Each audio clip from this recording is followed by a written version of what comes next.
Welcome to the Afterspin, opinions from thought leaders in our state. I want to ask John Hood and Chris Fitzsimon. One of our loyal viewers wrote asking why pay raises for teachers are separated from other state employees. This viewer wondered why all employees aren't treated the same when it comes to pay increases. What's your response, Chris? Well, I think there's a valid question about that, although I do think we believe that the number one mission of state government, one of them, is to provide a sound basic education to students in North Carolina, and we need I think everybody agrees the most important person in that task is the teacher who's standing in front of the classroom every day. So I understand why there's a focus on teaching and raising teacher pay, and I certainly support that. But I think if I know where the viewer's coming from, I do think we have completely neglected state employees. Republicans have done it, Democrats did it, and our employees, the scale of our employees, wages are not keeping up with inflation. It's going to be harder and harder to recruit good people to work in state government. What that means is then government doesn't function the way we all want it to do, and it's harder and harder to get people to work in it. So I think what we need to, I'm not sure we need to have the same raise every year, but we need to do better for both sets of those employees. John Hood, your response to that? Well, there's an institutional explanation and a political explanation. The institutional one's very simple. Teachers and state employees are in a somewhat different relationship. State employees work for the state of North Carolina. Teachers are funded by the state, but they actually work for units of government at the local level. A little bit different. But here's the real issue, is that politically it is more popular to spend extra money giving teachers pay raises than it is to give extra money to state workers who, for example, work for the prisons or state hospitals or the Department of Transportation.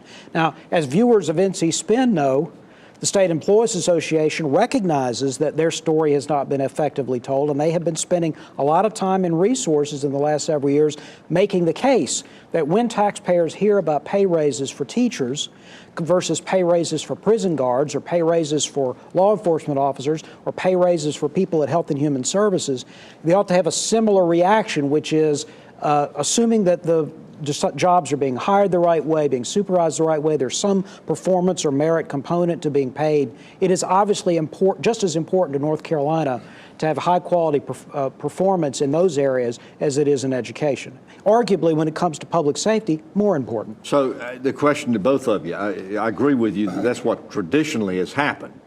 Do you see any impetus to change it, Chris? No, and I think part of it, frankly, is the rhetoric, the anti-government rhetoric, and people complaining about bureaucrats and not thinking them. It's this whole. I think it's part of the anti-government sentiment that's out there in the land, and people don't think the state employees campaign. I think is a good one until people realize that these are men and women who go into public service. They're not going to get rich. They clean up the roads. They protect you. They man the parks. They run the hospitals. They do all these things.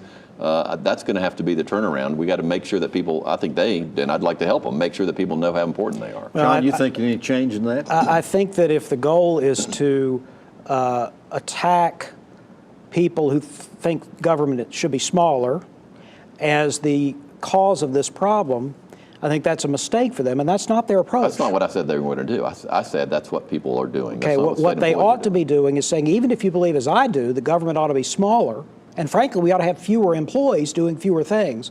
The ones that we have need to be effectively paid, need to be paid according to their performance and paid in a way that we ensure high-quality employees. That's a good argument that would work, regardless of whether the audience is a Republican or Democrat. They have to talk to both audiences effectively. My question, though, was, is anything going to change? Until I think John is saying that he wishes the House and Senate wouldn't cut taxes quite as much and give state workers a bigger raise. No, I think they should cut taxes more, shrink government more, but the remaining employees should get gigantic pay raises. Yeah. Well, this discussion could go on for a while. Thank you for watching the Afterspin. We'll have more video all during the week on ncspin.com.